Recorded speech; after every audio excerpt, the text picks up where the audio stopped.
Yeah, yes. New 2015 Steven music is on the way. And my name is Steven. I have a new song that I started writing on July the 6th titled My. Hello, this is my speech on an interview with Carrie Harrison, who's an instructor at Iowa Lakes Community College with the Hotel and Restaurant Management Program. And this is about oral communication and the being an effective communicator. And Mrs. Erickson, one of the first questions that I like about being an effective communicator is skills like eye contact, speaking clearly and enunciating well, appropriately dressing, having appropriate attire, you know, when you're standing in front of a group or your classroom or whatever, and those type of facial expression, hand gestures. I know you like to use your hands sometimes. Would you say that these are some effective tools that you personally use for communicating? I would say so. I think knowing who your audience is and having that eye contact, and also using any kind of examples, like you said, or hand gestures, just trying to keep it fun. And so you're trying to communicate with that audience and doing what's best for you and the audience. And being one of your students in one of your classes, you do that exceptionally well. It always keeps me interested because I'm always one like raising my hand, and because you make it interesting because you have a good format, of things that you want to get across the class that day, and you do that exceptionally well. So, and I enjoy it. Thank you. The second thing is, how do you listen effectively? Like when you say something, let's say I raise my hand, somebody else, when a student responds, or someone in an audience that you may be speaking to wants to address something or add something, listening effectively, how do you approach that? I think listening to the person to hear what their concerns or their question is always gives good feedback for both the like if I'm speaking and also the audience. It just makes a good conversation as far as whatever the topic is. So it's important to get that feedback because it just adds to what the topic is that we're trying to cover. Effective listening. Definitely. And that's really cool that you out of all the students you have, that you focus on that particular person, have that personal interaction between you to understand what they're saying and what they're trying to communicate to you. I like that part about your class also. This is a really cool one. Do you ever present at meetings or conduct public speaking in larger formats, or maybe just this size? Sure.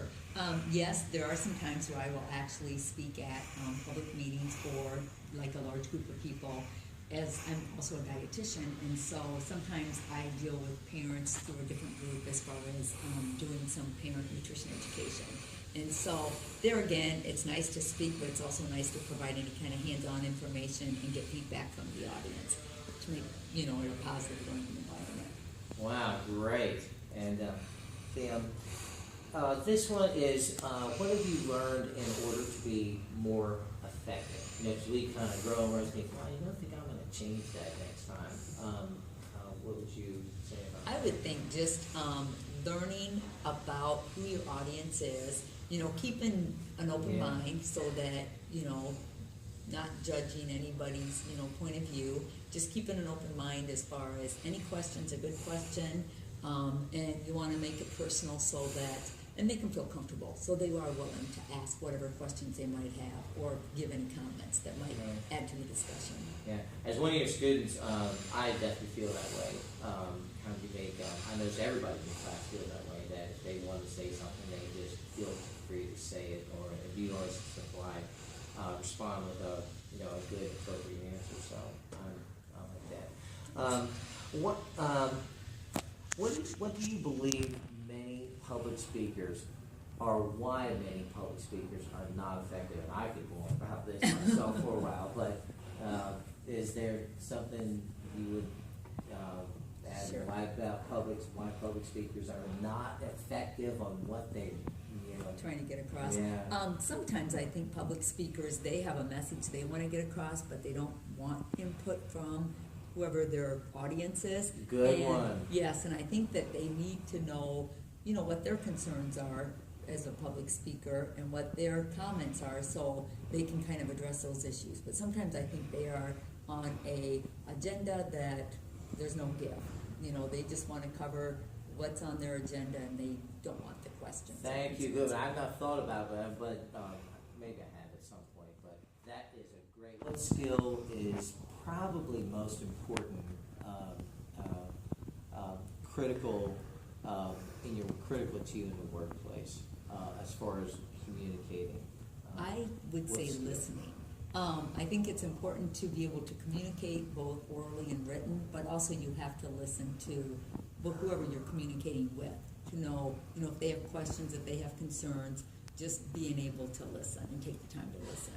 I agree, totally. And now that's in the workplace. And this one is huge for everyone, I think. What about in relationships? Whether it be with your colleagues or your immediate family. Same question, only now with relationships. I think same thing, it's a give and take. You want to be able to provide information, but you also want to listen. And then also, with any relationship, whether it's, personal or professional, is basically stick with facts. Try to, relate on what the facts are, not just hearsay everything else. Good one. I agree totally with that. This one is, what oral communication skills will be important for you in the future, for yourself, and maybe for that you want to get across as presenting it from you, that your students would absorb or take away from your class? Sure. I think as we see more social media and less communication face-to-face, more through the internet, cell phones, losing that personal touch, I think, is going to be a concern. And so making sure that you still have that through the social media or through the technology. Right, wow, agree. I totally agree with that one. And this last one is, what would you have to, you know me, what would you have to offer me about improving my oral communications that I could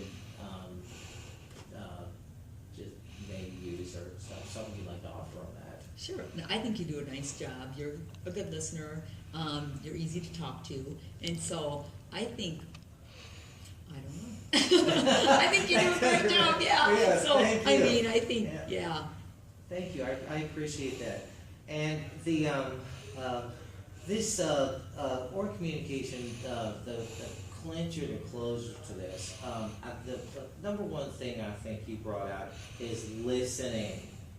Like, even though we get up there and we speak and we do whatever, and even like when I'm performing, I'm looking out there, I'm looking at how the audience, whether I'm speaking or playing music or whatever, is responding to my presentation, what I'm giving, and all those aspects of appropriate attire, and your just whole outlook and the way that a person speaks and what they say and how they say it, is it just kind of gets people to want to be involved, and then getting them involved, So you do that exceptionally well. So, Ms. Anderson, thank you so much. And You're welcome. I think that's listening and communications is a really big part of this. So, thank you. Yes. New 2015 Steven Music is on the way. And my name is Steven. I have a new song that I started writing on July the 6th, titled My Hallelujah. And today is July the 10th. I wrote this song for my brother Gary, who lives on the East Coast in America. My brother Rob. And this also is dedicated to Mr. Stuart Weston, who's an amazing visionary photographer and artist and designer, just